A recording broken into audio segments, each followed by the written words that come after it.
When you fall behind on your mortgage. What happens when you fall behind on your mortgage? Apparently, someone in Miami just dropped $47 million on a house, so that must mean things are getting better, right? Thankfully, we're starting to see some hints of improvement in the residential mortgage sector.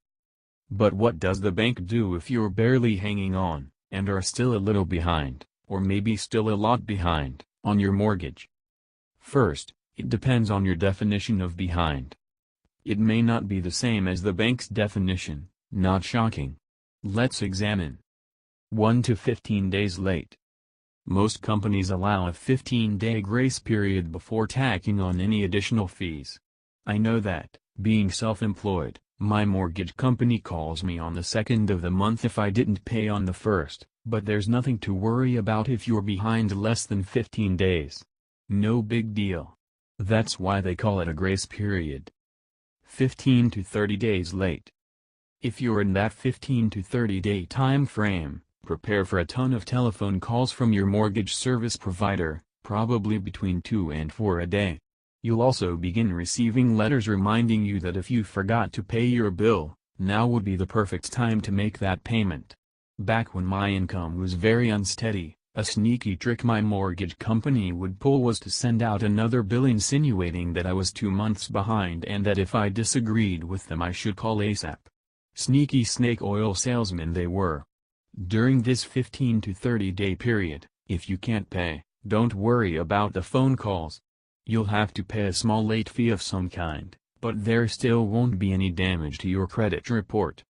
30 to 59 days late. It's important to note here, if you're running up against that 30-day late period, it's best to drop everything and pay your mortgage. Even if you're habitually late 29 days, it's better than being 30 days late from a credit reporting standpoint. Now the letters and phone calls increase dramatically, until you're 60 days late. Your credit report will know your current late status. Your credit score will fall. 60 to 90 days late. Here the phone calls and letters will cease. Does the mortgage company give up? That would be nice, but alas, no. They change tactics. Once you're over 60 days late, they're going to send someone out to your house, just to make sure it and you are still there. You can see these people coming a mile away. They circle your block 2 or 3 times, usually they don't look like they belong in your neighborhood, then they run up to your front door, peer in a window or two and leave a note on your door saying sorry we missed you. Please call us at once. It's at this point you should start preparing for your next steps. If you're 60 or 90 days past due, it's probably a lingering problem, but hope is not all lost. The biggest thing you can do when you're behind is to communicate with your lender. Home lenders have instituted a number of programs to help you work through your late status. The second biggest thing to remember is that the people you talk to don't know you and you don't know them. And, they don't care about your problems. It makes no difference to them whether you stay in your house.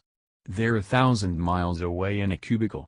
Stay calm while talking to your lender. When you're behind more than 30 days, you need to start talking, but don't wait until it's too late.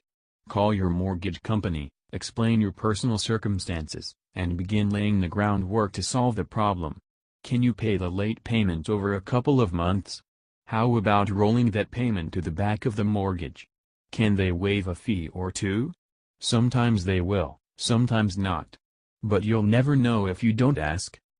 Next week I'll talk about the different options you have when you're really behind on your mortgage and what they all mean. Stay tuned. For more on paying off your mortgage and ways to help you do it, check out these articles. Pay a little extra on your mortgage, what a difference it makes. 6 tips for paying off your mortgage quickly, without going broke. Don't be afraid to refinance, 6 options to meet your financial needs.